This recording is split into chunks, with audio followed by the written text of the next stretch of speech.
Hello, everyone. We are going to go over how to complete an income tax subtraction program application. First thing to note is to make sure you are using the most up-to-date form. The newest form is currently on my screen. If you are unsure if your form is the most up-to-date, feel free to reach out to the Conservation Grants Office and we can direct you to the newest form. Another note to remember is these program categories are very strict due to the categories being set in statute.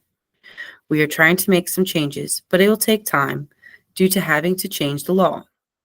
The third note is to make sure the application is for equipment purchased within the past 5 years. This is because the first taxable year will be the year the equipment is purchased, and the program will only give you 5 years to utilize the entire amount of the tax subtraction. We will start with the first section, which is the taxpayer's information. The first line is for the Social Security number or FID number that this equipment will be used for. I have pre-filled out this form so that I can go through it with you. The next line will be the business name or name associated with the Social Security number or FID number used in the above line. Following that, we will put the address in the appropriate lines. Once the address is typed, then the best phone number to reach the entity will be written on the telephone line. The last line of this section is for the county the farm is located in.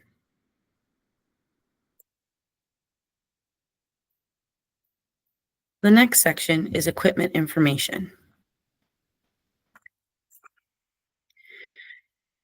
You would put the make, model, serial number, and year of the new equipment in the respective lines.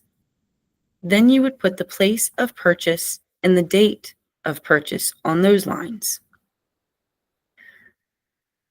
The next lines are for any trade-in information. If you do not have a trade-in, please skip these lines. If you have a trade-in, please put the make, model, and serial number on those lines.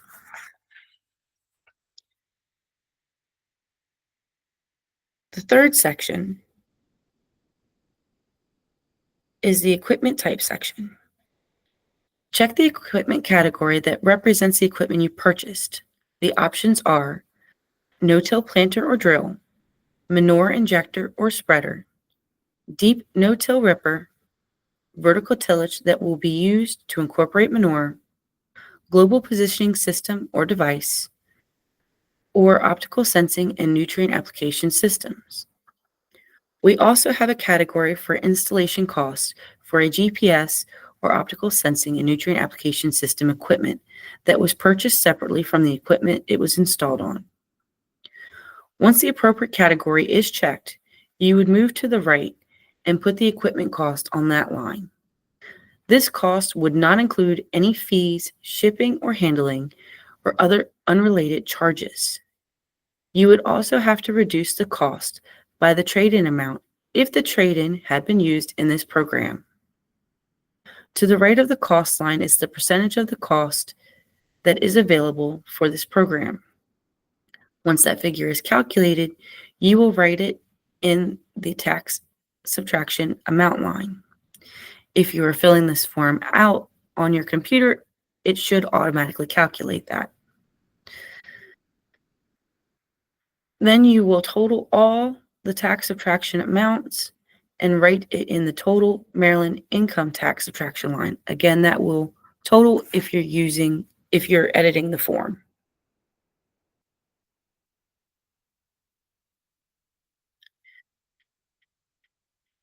Below that line are two boxes at the bottom of the page. The box on the bottom left of the page is for poultry litter spreaders. If your equipment is not a poultry litter spreader, check no and skip the rest of the box. If the equipment is a poultry litter spreader, like mine is, for example, you check yes and write the nutrient management plan preparer's name and certification number on the respective lines. The box on the bottom right of the page is for trade-ins. If you have a trade-in, if your trade-in had an income tax subtraction, please check yes. Then write the tax year of the prior subtraction and initial the box. If the trade-in did not have an income tax subtraction, please check no and initial the box. If you are not sure if the trade-in had a prior tax subtraction or unsure of the year, feel free to reach out to the Conservation Grants Office and we can look it up for you. If you do not have a trade-in, please skip this box entirely.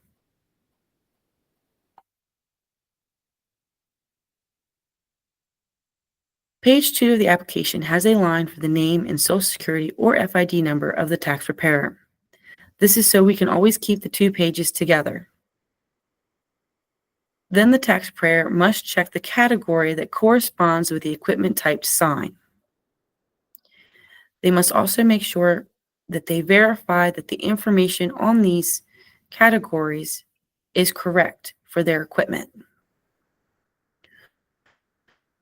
Once those are checked, they must read the following information to make sure that they understand that failure to retain ownership for a minimum of 3 years after the taxable year in which the subtraction is made will constitute ineligibility for the tax subtraction.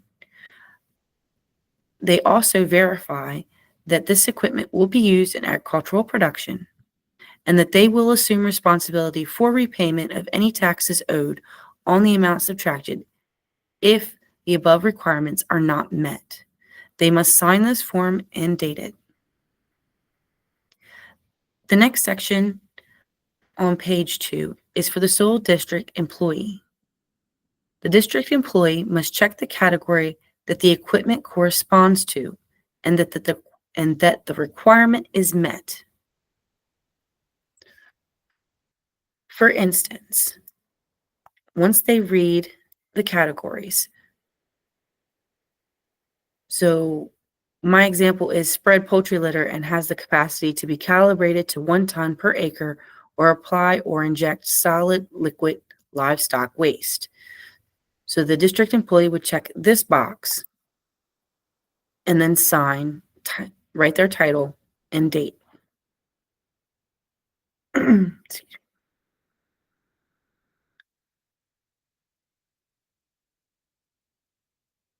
The final section is filled out by the Maryland Department of Agriculture Conservation Grants.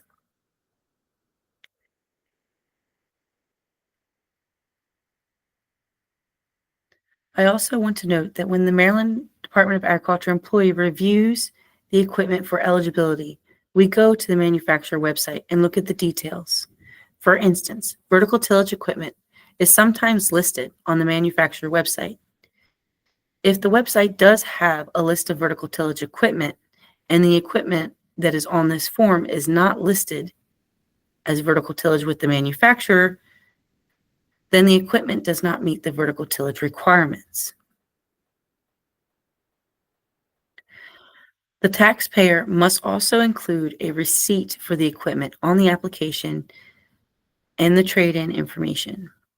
If the application is for a GPS or optical sensing and nutrient application system on ineligible equipment that was purchased, then we will need the receipt of the equipment that is ineligible and a quote of the value for the system by the company they purchased the equipment from. If you have any questions or concerns about this form or just questions in general, please feel free to reach out to the Conservation Grants Office and we will be glad to answer any questions. Once the application is complete, please send the completed application to the Conservation Grants Office so that we can review the application. After the application is reviewed, we will send an approval letter with a signed application or send a denial letter with an unsigned application, depending on if the application is approved or denied. Thank you and have a wonderful day.